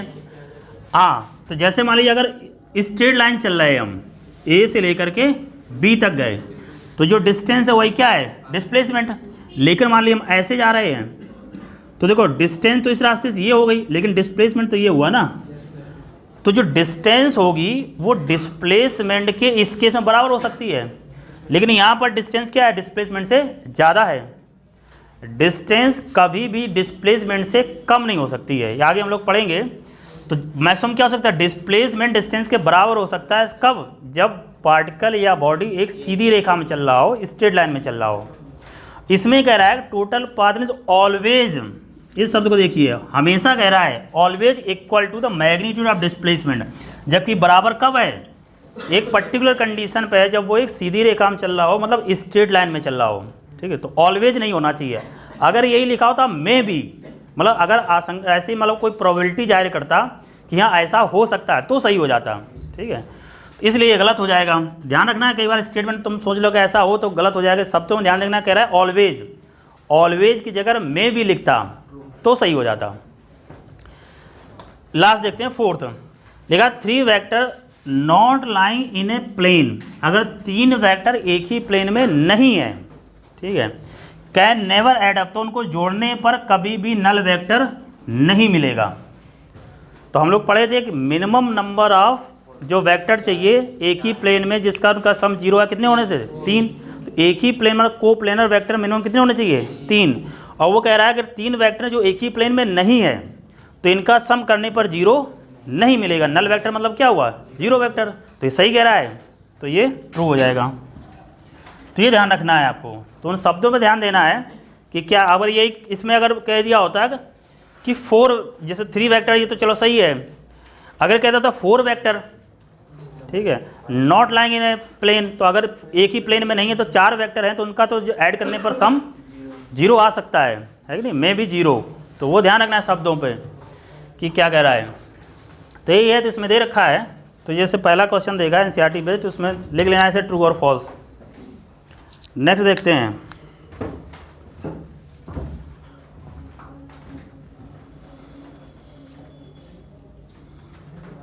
अब बाकी जैसे ग्राफिकल दे रखा तो उसका एक बताता हूँ, बाकी आप समझ जाओगे। उसमें रिप्रेजेंटेशन करना है, कुछ वैसा क्वेश्चन नहीं है, लेकिन कभी उस बेसिस पर कोई एक क्वेश्चन बना सकता है वो।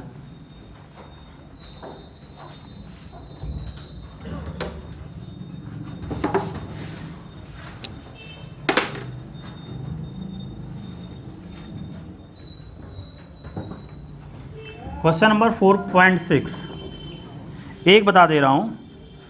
हमसे कह रहा है establish the following vector inequalities geometrically और अदरवाइज। ज्योमेट्रिकली में ड्रॉ करके आपको बताना है या आप ऐसे एक्सप्लेन करके बताइए।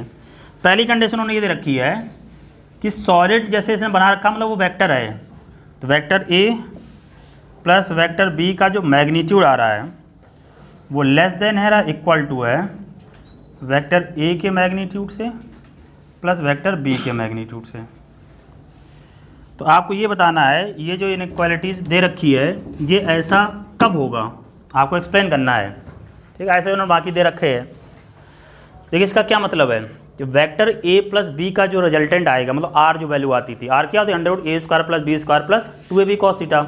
उसमें हम लोगों ने ये पढ़ा था अगर थीटा 0 होता तो a प्लस बी आता था, अगर थीटा 180 होता तो a माइनस बी आता था। इसका जो r की वैल्यू आती थी a माइनस बी से लेकर के a प्लस बी तक आता था। मतलब कभी भी जो रिजल्टेंट वैल्यू आएगी क्या a प्लस बी से ज़्यादा हो सकती है? नहीं। वहाँ याद करिए हम लोगों ने लिखा था कि जो r की वैल्यू पहुँचती थी आकर के a माइनस बी से ज़्यादा रहेगी या बराबर रहेगी, और यहाँ पर लिखा था a प्लस बी से कम रहेगी या बराबर रहेगी। तो यही तो लिखा है कि a प्लस बी मतलब रिजल्टेंट है vector a plus vector b का जो मैग्नीट्यूड है, मतलब a प्लस बी इससे क्या है, कम है या क्या है, बराबर है। तो बराबर कब होता था, जब एंगल कितना रहता था 0 डिग्री, अब अदरवाइज इससे वैल्यू कम ही आएगी। तो बस वही स्पेसिफाई आपसे पूछ रहा है कि ऐसा कब होगा। तो अगर कोलिनियर है तो क्या होगा, a प्लस बी बराबर होगा, अगर कोई एंगल दे रखा है तो उससे कम रहेगा। तो यही 4 ऑप्शन उन्होंने ऐसे 4 स्टेटमेंट अलग अलग बना रखे हैं, आपसे पूछा है कि ऐसा कब होगा। तो ऐसे डिफरेंस का पूछ रखा है, बाकी इसी को दे रखा है।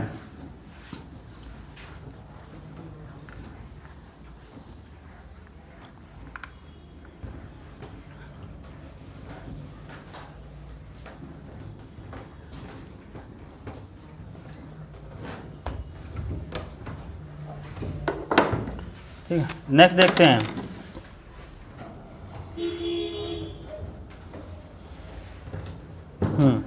अब ये जैसे जेईई मेंस में पूछा जा चुका है और इसके पहले AIPMT होता था तब भी आया था। लिख रखा है given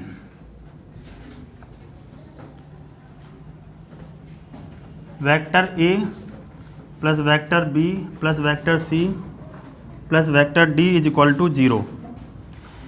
which are the following statements are correct. इसमें से बताना है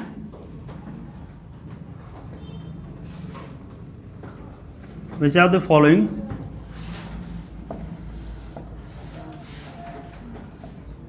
स्टेटमेंट्स आर करेक्ट। और वहाँ जब आया था तो पूछा गया था कौन सा इनकरेक्ट है। ठीक है, क्योंकि यहाँ पर स्टेटमेंट्स दे रखा है कौन से करेक्ट, तो एक से ज़्यादा दे रखे हैं, वहाँ पर पूछा गया था कौन सा इनकरेक्ट है, बस इतना बदल दिया था, बाकी सब कुछ ऐसे ही था, कुछ नहीं बदला था। लिख रखा है vector a vector b vector c vector d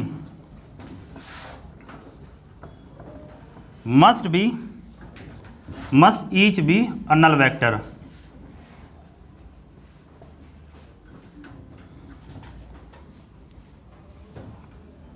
ठीक, नल वेक्टर मतलब क्या होता है, मैग्नीट्यूड इसका 0 आएगा। दूसरा कह रहा है magnitude of vector a plus c equals the magnitude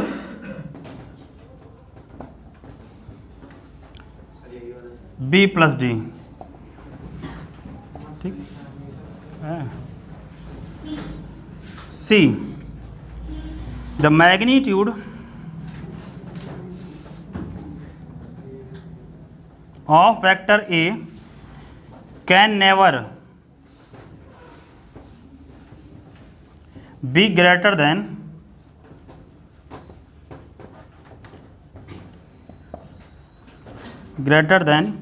the sum of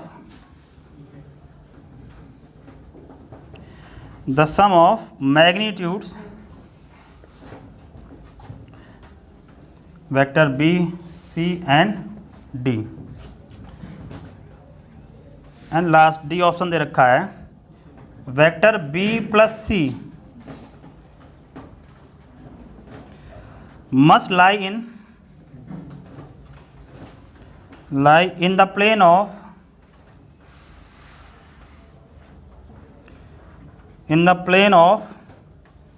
vector a and d, vector a and d if a and d, vector a and d are not collinear।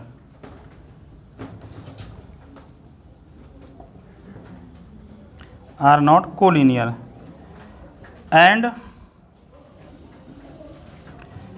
In the line of, बाकी इसको ले रखा है कोई मतलब नहीं है, in the line of vector A and D if they are collinear, if they are collinear. इसमें से हमें ये बताना है कौन सा सही है। लिख लीजिए फिर देखते हैं।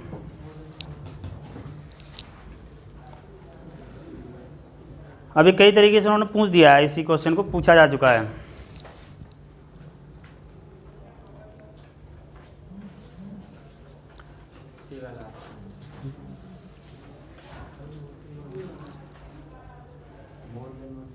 हाँ, मोर देन वन है। अब इसमें देखो एनसीईआरटी में तो जरूरी नहीं है, उसमें मोर देन वन भी करेक्ट होते हैं, सिंगल भी करेक्ट होता है। वहाँ पर आएंगे तो कोई इसका पूछने का तरीका बदल देगा, वहाँ तो एक ही ऑप्शन सही करना है हमको।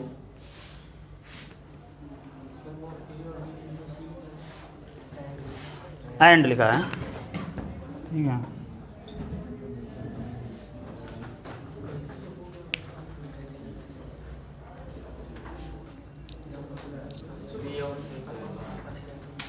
बी और सी।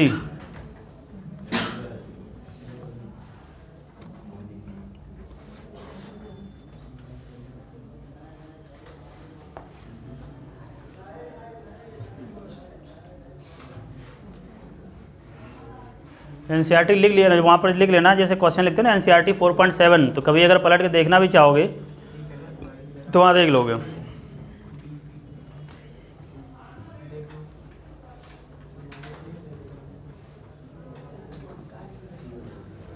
ठीक, अब इस पर जाने से पहले अपना जो हम लोगों ने पढ़ा था उसको देखते हैं। अगर जैसे दो वेक्टर रहते थे तो हम लोग करते थे vector A plus B equal to क्या आता था, आर।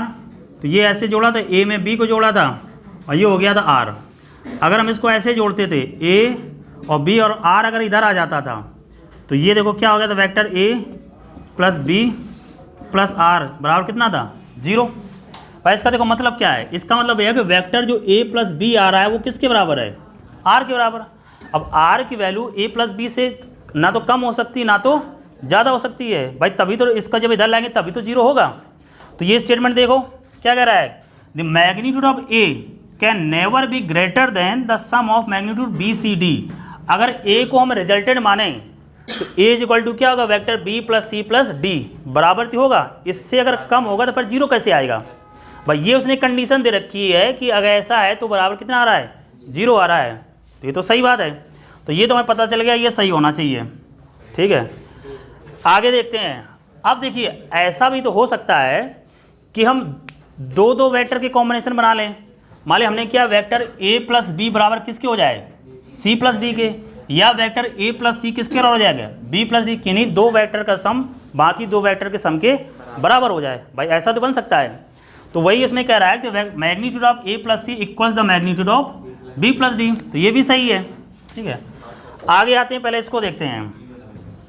कह रहा बी प्लस सी। अब देखिए इनका जो सम आएगा भाई, एक ही, जब हम वेक्टर को जोड़ते हैं तो एक ही प्लेन में तो आते हैं, अलग प्लेन में तो नहीं चले जाते हैं। मतलब ये है कि वो कैसे होंगे, को प्लेनर होंगे, एक ही प्लेन में आएंगे।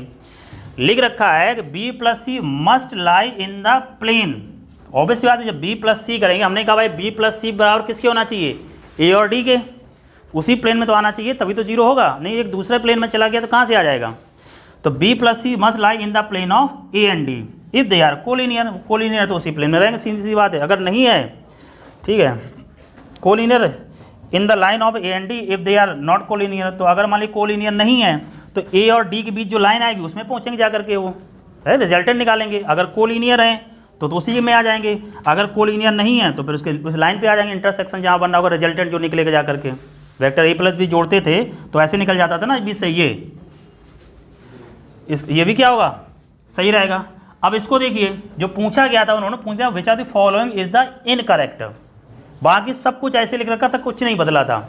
जेईई मेंस के जैसे बात कर रहा हूँ, इनकरेक्ट पूछा था। अब ये कह रहा है कि A B C D must be each be a null vector. वो कह रहा है कि अगर चारों वेक्टर के जोड़ने पर 0 तभी आएगा, ये सब क्या होंगे, 0 होंगे। तो कहने मतलब वो कह रहा है जब 0 0 0 0 जोड़ोगे तभी 0 आएगा, भाई ऐसा ज़रूरी नहीं है, मतलब 0 तभी आए सब 0 हो जाएंगे, भाई हम लोग को पता है कि ऐसे भी तो 0 हो रहा है, ठीक है। तो ये गलत है, ठीक है, ये रॉन्ग स्टेटमेंट है और यही पूछ रखा था।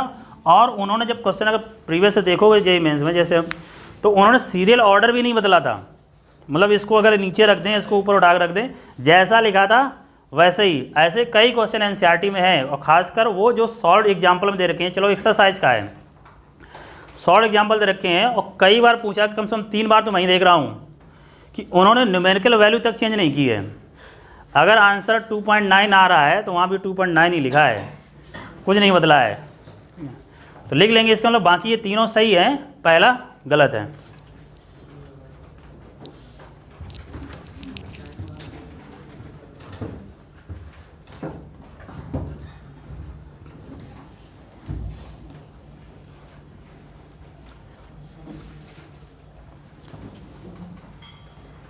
देखिए जैसे एक्चुअली में वही है ना कि जैसे तुम बड़े डॉक्टर बन गए, जैसे बड़े डॉक्टर, देखो डॉक्टर बड़ा डॉक्टर किसे कहा जाता है, बड़ा डॉक्टर मतलब थोड़ी ना जिसका पेट निकला हो, खूब बाल बिल्कुल झड़ गए हो, वही बड़ा डॉक्टर माना जाता है। बड़े डॉक्टर मतलब होता है जिसका काफ़ी अनुभव होता है। अब अनुभव मतलब वही पेट से निकल आता है, दिन भर टेबल चेयर में बैठे रहना तुम्हें, तो मूवमेंट फिजिकल एक्टिविटी हो जाती बंद, तो पेट बड़ा सा निकल आता है केमिस्ट्री वाले सर की तरह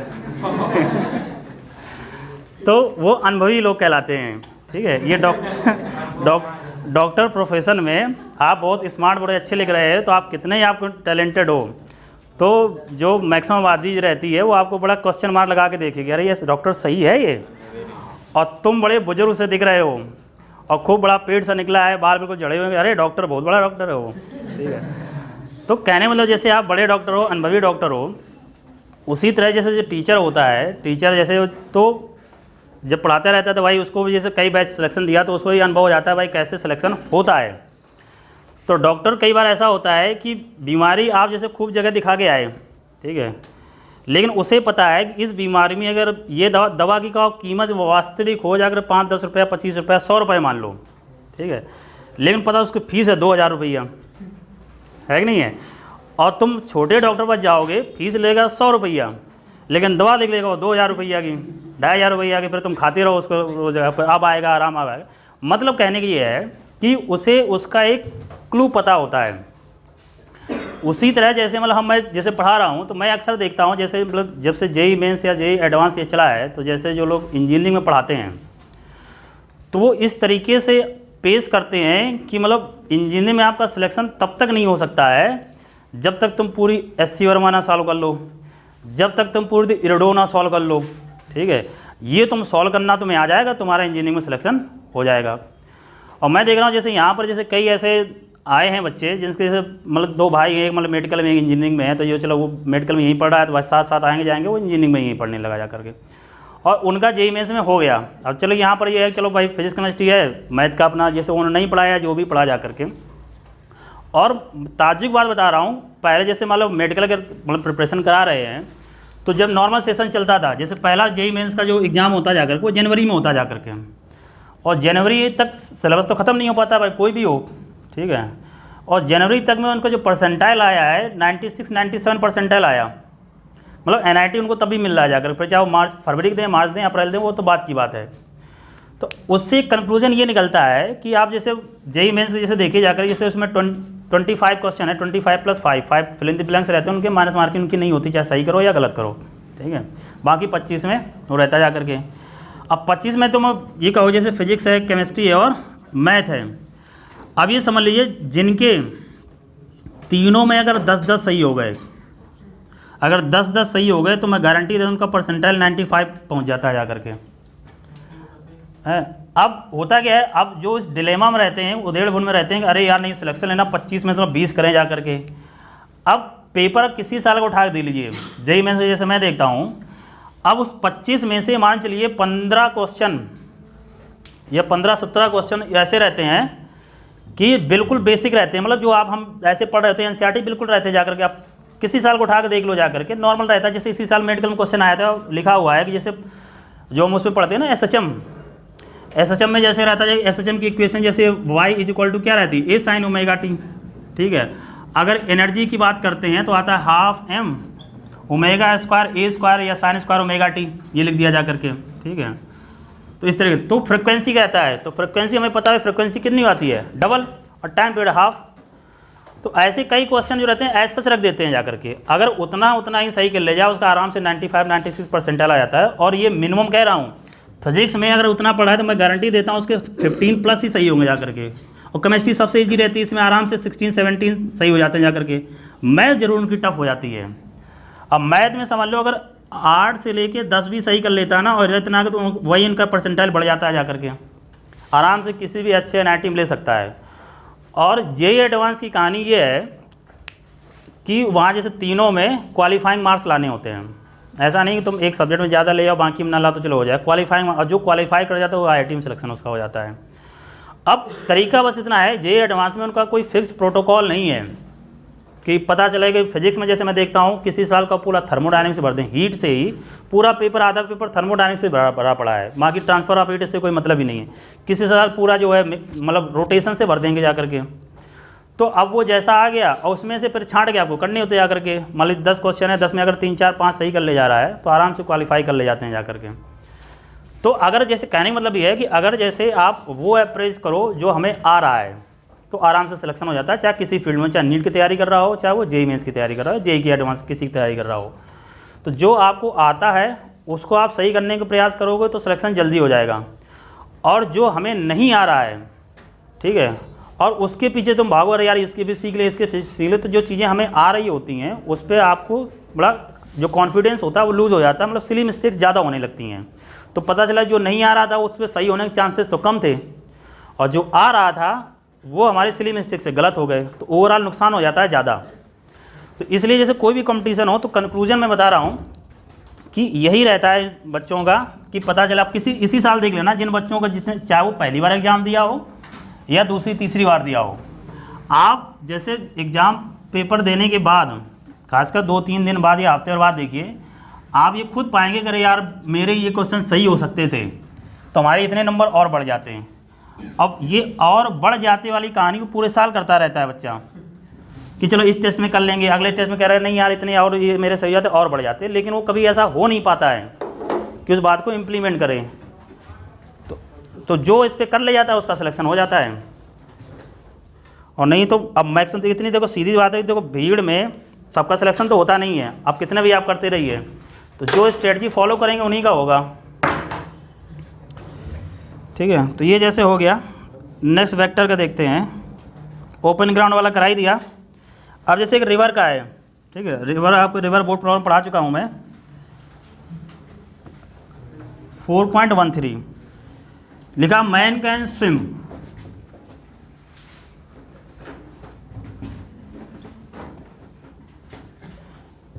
with speed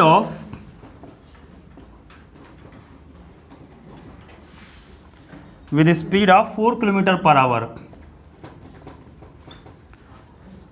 in still water. Still water मतलब हाँ,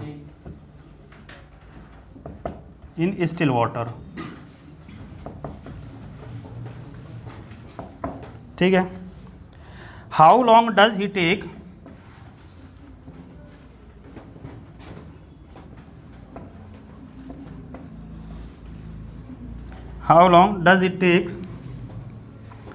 to cross a river,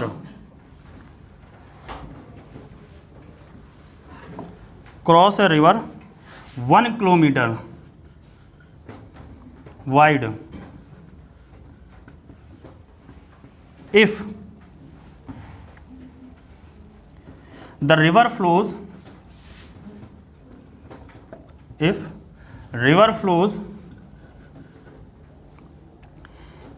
at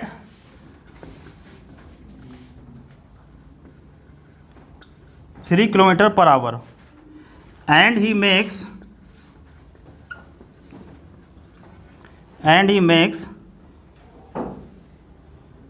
his strokes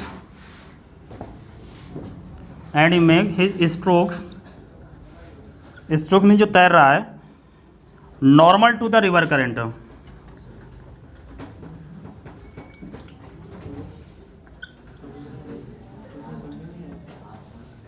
समझा रहे हैं, normal to the river current, how far down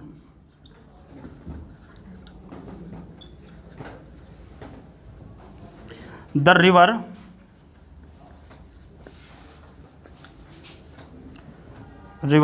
does he go,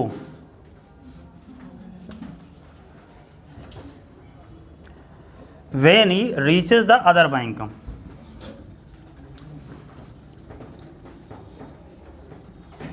reaches other bank। ठीक है,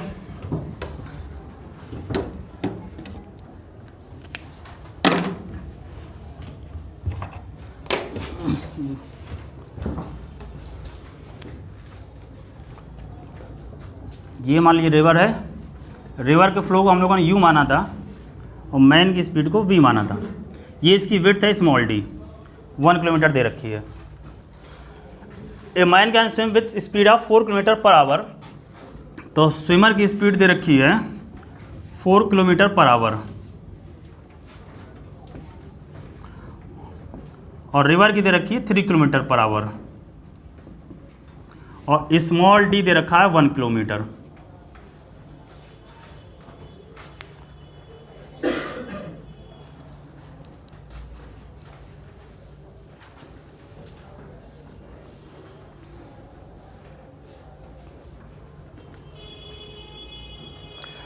A man can swim with a speed of 4 kilometers still water. How long does it takes to cross the river? River को cross करने में इसको कितना समय लगेगा, ये मतलब हुआ ना। तो टाइम पूछ रहा है, फिर ये लास्ट में कह रहा है how far down the river does he go. ठीक है, अब दूसरी कंडीशन दे के जो तैर रहा है, he makes his strokes normal to the river. जब वो क्रॉस कर रहा है, तो जब तैर रहा है तो रिवर के परपेंडिकुलर स्ट्रोक लगा रहा है। तो परपेंडिकुलर मतलब क्या होगा भाई, ये रिवर ऐसे फ्लो हो रही तो इसी तरह ऐसे क्रॉस करेगा ना, ये तभी तो परपेंडिकुलर जाएगा उस नॉर्मल की करे जा करके। तो ये देखिए कौन सी कंडीशन बनी जा करके, दो कंडीशन हमने पढ़ी थी, एक मिनिमम डिस्टेंस और दूसरी मिनिमम टाइम। ठीक है, तो ये वाली जब देखो ऐसे अगर तैरना शुरू करेगा तो कहाँ लगेगा जा करके, इधर पहुँचेगा जा करके। ये तो वही पूछ रहा, जब क्रॉस करेगा तो वो कितनी दूरी पर जाके लगेगा जा करके, अपोजिट बैंक पर, दूसरे किनारे पर। मतलब ये वैल्यू हमसे पूछ रहा है। ठीक, तो देखिए वहाँ हम लोगों ने पढ़ा था, जब ये वैल्यू निकालनी थी तो रिवर इसको बाहर ले जाएगी ना, u इंटू टी करते थे, है कि नहीं है। u दे रखा है लेकिन t नहीं पता है, और t हमसे पूछ भी रहा है कितना समय लगेगा। तो वहाँ हम लोगों ने पढ़ा था t इज इक्वल टू होता था d/v। d की वैल्यू दे रखी 1 किलोमीटर, v की वैल्यू रखी 4, 1.4 आवर हो गया। अब 1.4 आवर को चाहेंगे तो मिनट बदल लेंगे, नहीं तो ऐसा लिखा रहने देंगे। 1.4 आवर कितना हो गया जा करके 15 मिनट। ठीक, अब डिस्टेंस निकाल लेंगे, x इज इक्वल टू आएगा u इंटू टी। u की वैल्यू दे रखी 3, t की वैल्यू है 1/4, तो ये देखो आ गया 3/4 किलोमीटर, इतनी दूरी पर लगे जा करके। अब चाहे तो इसको मीटर में बदल लीजिए तो 0.75 किलोमीटर हो जाएगा, या इसको कितना लिख देंगे 750 मीटर। बस वही है, जैसे आप पहले बस यहाँ समझ लेंगे वो तैर कैसे रहा है। तो उसने बोल दिया नॉर्मल टू द रिवर, तो नॉर्मल टू द रिवर मतलब ऐसे जाएगा। ये हम लोग पढ़ चुके, अगर ऐसे ये तैरना शुरू करेगा तो इधर लगेगा जा करके ये। ठीक है, तो ये डिस्टेंस पूछ रहा है कि how far down the river, river से डाउन मतलब इस तरफ, डज ही गो, वो कितनी दूरी तक जाएगा जब वो उसे क्रॉस कर लेगा। तो ये x की वैल्यू पूछ रहा है और कितना टाइम लगेगा वो पूछ रहा है।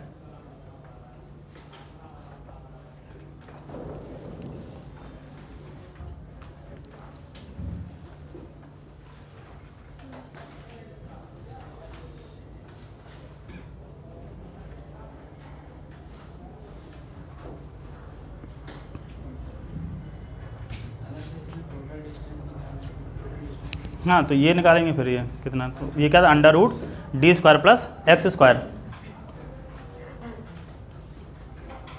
रिजल्टेंट वेलोसिटी पूछ देते हैं तो √v² प्लस u² हो जाएगा, वही जो किए थे। यही 3-4 क्वेश्चन रहते हैं। जैसे किसी भी उसमें जैसे ये रहता है ना कि आप टॉपिक पढ़िए, चैप्टर पढ़िए। जैसे पढ़ने के जैसे मान लीजिए कोई भी चैप्टर जैसे पढ़ गया, तो जब आप उसमें आपने क्वेश्चन भी लगा लिए। देखो पहली बार जब हम पढ़ रहे होते हैं तो देखो तब तो हमें कुछ पता नहीं होता है। ठीक है, एक दो बार पढ़ते हैं तब कुछ का मतलब एक बैकग्राउंड दिमाग बनती है, हाँ इस चैप्टर में ये चीज़ें हैं। कभी अगर तुम ऐसे सोचो कि मतलब जैसे वेक्टर हमने पढ़ा दिया, ऐसे अगर कोई कहे वेक्टर पढ़ लिया तो दिमाग में वेक्टर ये आता था, वेक्टर को जोड़ना, वेक्टर को घटाना, वेक्टर को मल्टीप्लाई करना।